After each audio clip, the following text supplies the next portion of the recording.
પ્રકરણ ત્રીજું ઉષ્મા. એમાં પહેલો પ્રશ્ન છે વિકલ્પો.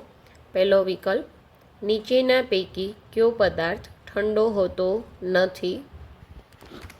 તો એમાં જવાબ આવશે ડી, તરત જ બનાવેલી ચા.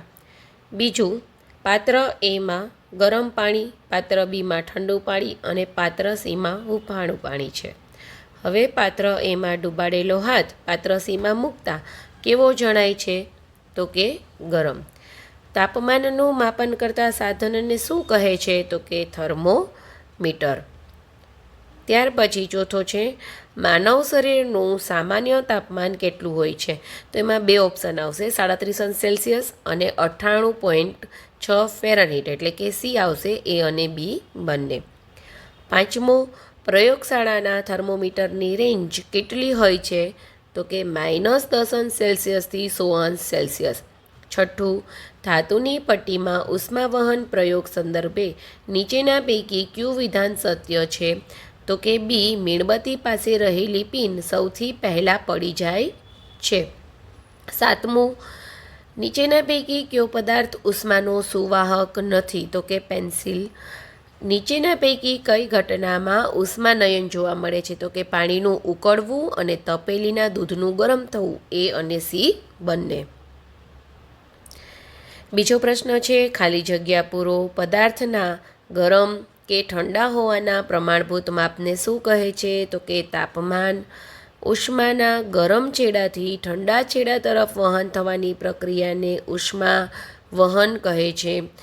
જે પદાર્થો પોતાનામાંથી ઉષ્માનું વહન સરળતાથી થવા દે તેને ઉષ્માના સુવાહકો કહે છે. ચોથું, જે પદાર્થો પોતાનામાંથી ઉષ્માનું વહન સરળતાથી થવા દેતા નથી તેમને ઉષ્માના અવાહકો અથવા તો મંદવાહક કહે છે. ત્રીજો પ્રશ્ન છે, મને ઓળખો. એમાં પહેલું, હું પ્રવાહીના તાપમાનનું માપન કરું છું. તો એમાં જવાબ છે લેબોરેટરી થર્મોમીટર. બીજું, હું મનુષ્યના શરીરના તાપમાનનું માપન કરું છું. એમાં જવાબ છે ક્લિનિકલ થર્મોમીટર. ત્રીજું, હું થર્મોમીટરમાં ઉપયોગમાં લેવાતી ધાતુ છું. તો કે પારો. ચોથો પ્રશ્ન છે, વર્ગીકરણ કરો. એમાં ઉષ્માના સુવાહકો, ખીલી, તાંબાનો તાર, એલ્યુમિનિયમ. ઉષ્માના અવાહકો, રબર, ચામડું, કાગળ, પેન્સિલ વગેરે. પાંચમો પ્રશ્ન છે, તફાવત આપો. એમાં પહેલું, ક્લિનિકલ થર્મોમીટર અને લેબોરેટરી થર્મોમીટર. તો કે ક્લિનિકલ થર્મોમીટરમાં પહેલું, તેમાં 35°C થી 42°C સુધીના તાપમાન દર્શાવતા આંક છાપેલા હોય છે. લેબોરેટરી થર્મોમીટરમાં પહેલું, કે તેમાં -10°C થી 110°C સુધીના તાપમાન દર્શાવતા આંક છાપેલા હોય છે. ક્લિનિકલમાં બીજું, તે શરીરનું તાપમાન માપવા માટે વપરાય છે. લેબોરેટરીમાં બીજું, તે પદાર્થનું તાપમાન માપવા માટે વપરાય છે. ત્યાર પછી બીજું છે ઉષ્માવહન અને ઉષ્માનયન. તો કે ઉષ્માવહનમાં પહેલું, ઉષ્માવહનમાં ગરમ થયેલા અણુઓ સંપર્કમાં રહેલા અણુને ગરમી આપે છે. ગરમ થયેલા અણુ પોતે સ્થાનાંતર પામતો નથી. ઉષ્માનયનમાં બીજું, ઉષ્માનયનમાં ગરમ થયેલા અણુઓ હલકા બની સ્થાનાંતર પામે છે અને તેનું સ્થાન ઠંડા અણુઓ લે છે. આમ સ્થાનાંતરથી ગરમી પ્રસરે છે. ઉષ્માવહનમાં બીજું, કે ઘન પદાર્થો ઉષ્મા વહનથી ગરમ થાય છે. અને ઉષ્માનયનમાં બીજું, પ્રવાહી અને વાયુ પદાર્થો ઉષ્માનયનથી ગરમ થાય છે. ત્યાર પછી છે ઉષ્માનયન અને ઉષ્મા વિકિરણ. ઉષ્માનયનમાં પહેલું, ઉષ્માનયનમાં ગરમ થયેલા અણુઓ હલકા બની સ્થાનાંતર પામે છે. ઉષ્મા વિકિરણમાં પહેલું, ગરમ પદાર્થમાંથી ગરમી માધ્યમને ગરમ કર્યા સિવાય સીધી દૂર રહેલા ઠંડા પદાર્થને મળે છે. ઉષ્માનયનમાં બીજું, આ રીતમાં માધ્યમ જરૂરી છે. અને ઉષ્મા વિકિરણમાં બીજું, આ રીતમાં માધ્યમ જરૂરી નથી. છઠ્ઠો પ્રશ્ન, માગ્યા મુજબ જવાબ આપો. એમાં પહેલું, ડૉક્ટરના થર્મોમીટરથી ઉકળતા પાણીનું તાપમાન માપી શકાય? કેમ? તો કે ના, ડૉક્ટરના થર્મોમીટરની મદદથી ઉકળતા પાણીનું તાપમાન માપી શકાય નહીં, કારણ કે ડૉક્ટરનું થર્મોમીટર 35°C 42°C સુધીનું તાપમાન બતાવે છે, કેમ કે તે માનવ શરીરનું તાપમાન માપવા માટે બનાવવામાં આવ્યું છે, જ્યારે ઉકળતા પાણીનું તાપમાન આશરે 100°C હોય છે. જો આપણે ડૉક્ટરનું થર્મોમીટર ઉકળતા પાણીમાં મૂકીએ તો તે તૂટી જવાની સંભાવના રહે છે. બીજું, ઉનાળામાં લોકો શા માટે હિલ સ્ટેશન પર ફરવા જાય છે? તો જવાબ, ઉનાળામાં મેદાનમાં તાપમાન વધારે હોવાથી લોકોને ગરમી વધુ લાગે છે. હિલ સ્ટેશન પહાડ ઉપર હોવાથી ત્યાંનું હવામાન ઠંડુ અને શુદ્ધ રહે છે. પહાડ પર વૃક્ષો, જંગલો અને હરિયાળી હોવાથી તાપમાન ઓછું રહે છે અને શીતળતા અનુભવાય છે. આથી ઉનાળામાં લોકો હિલ સ્ટેશન પર ફરવા જાય છે. ત્રીજું, ઉનાળામાં શા માટે સુતરાઉ કાપડના વસ્ત્રો પહેરવામાં આવે છે? તો કે ઉનાળામાં ગરમી બહુ વધારે હોય છે. ઉનાળા દરમિયાન શરીરમાંથી પરસેવો થાય છે. સુતરાઉ કાપડના કપડાં હળવા અને નરમ અને હવામાંથી હવાના પ્રવાહને પસાર થવા દે છે. એ પરસેવાને શોષી લે છે, જેથી શરીર ઠંડુ રહે છે અને આરામદાયક લાગે છે. તેથી ઉનાળામાં સુતરાઉ કાપડના વસ્ત્રો પહેરવા જોઈએ. ચોથું, કાળા રંગના પાત્રમાં પાણી શા માટે ઝડપથી ગરમ થાય છે? તો જવાબ, કાળો રંગ બધા રંગોના કિરણોને શોષી લે છે. તેથી કાળા રંગના પાત્ર પર સૂર્યકિરણો પડે છે ત્યારે તે ગરમીને વધારે માત્રામાં શોષી લે છે. પરિણામે કાળા પાત્રમાં રહેલું પાણી ઝડપથી ગરમ થઈ જાય છે, જ્યારે સફેદ કે આછા રંગના પાત્રો સૂર્યકિરણોને પરાવર્તિત કરી દે છે, એટલે એમાં પાણી ધીમે ગરમ થાય છે. પાંચમું, કુકરનો હાથો શા માટે એબોનાઇટનો રાખવામાં આવે છે? તો કે કુકર ખોરાક રાંધવા માટે વપરાતું હોવાથી તે ઉષ્માની સુવાહક ધાતુનું બનેલું હોય છે. પ્રેશર કુકરની ધાતુ ખૂબ ગરમ થવાથી તેને હાથથી પકડી શકાતી નથી. પ્રેશર કુકરના એબોનાઇટના હાથા અવાહક હોવાથી તે ગરમ થતા નથી. તેથી એબોનાઇટના હાથા વડે કુકરને પકડી શકાય છે.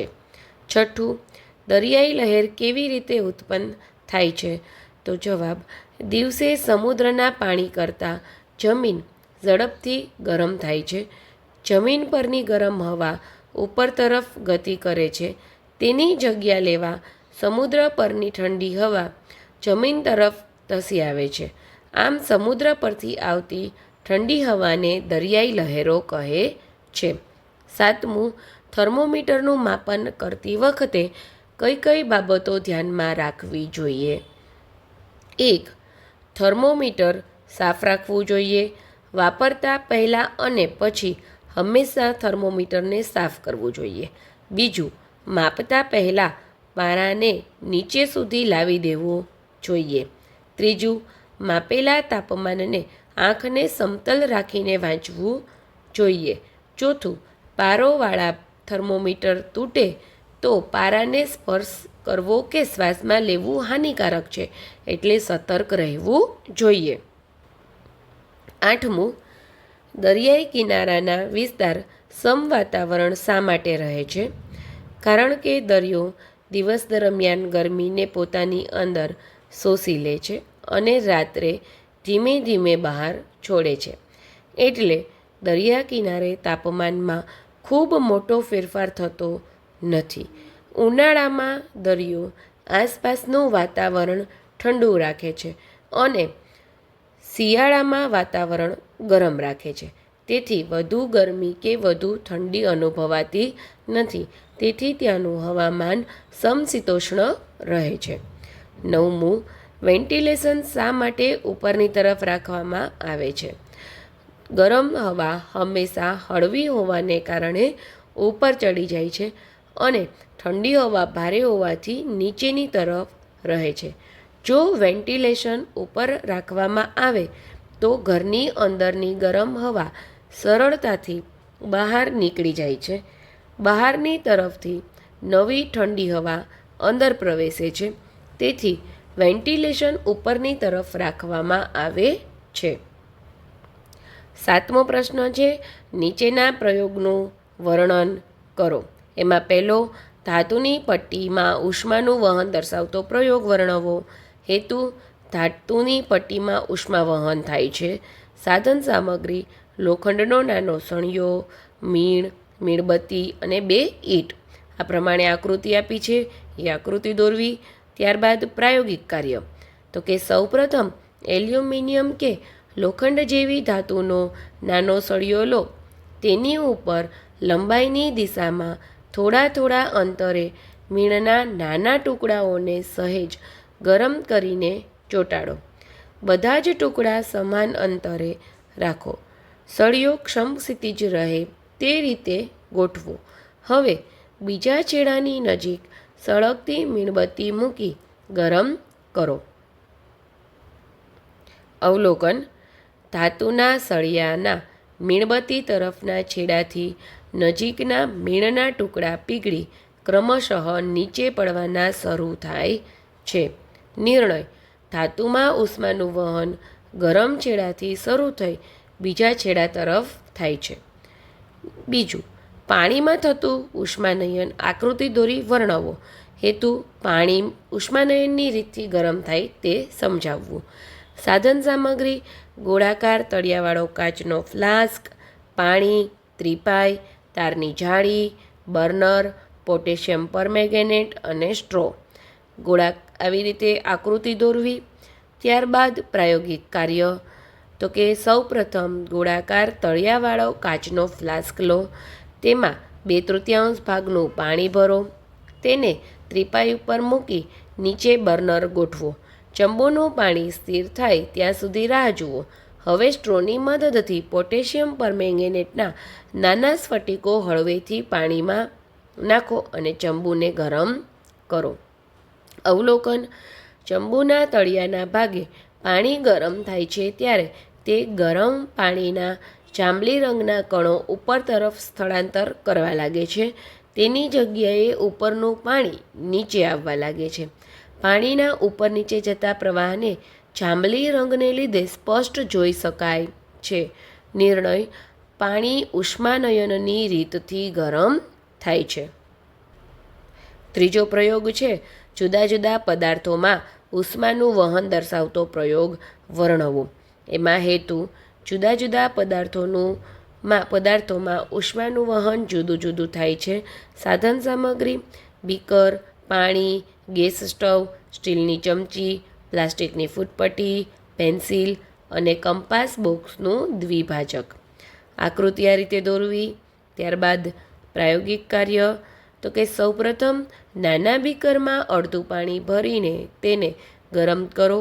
સ્ટીલની ચમચી, ફૂટપટ્ટી, પેન્સિલ અને દ્વિભાજક જેવા પદાર્થને ભેગા કરી તેમને બીકરમાં ગરમ પાણીમાં ડૂબાડો. થોડા સમય પછી પાણીની બહારના છેડાઓને અડકો. અવલોકન, સ્ટીલની ચમચી અને દ્વિભાજકનો બીજો છેડો ગરમ થાય છે, જ્યારે પ્લાસ્ટિકની ફૂટપટ્ટી અને પેન્સિલનો બીજો છેડો ગરમ થતો નથી. નિર્ણય, ધાતુઓ ઉષ્માની સુવાહક છે. પ્લાસ્ટિક અને લાકડું ઉષ્માના મંદ વાહક છે.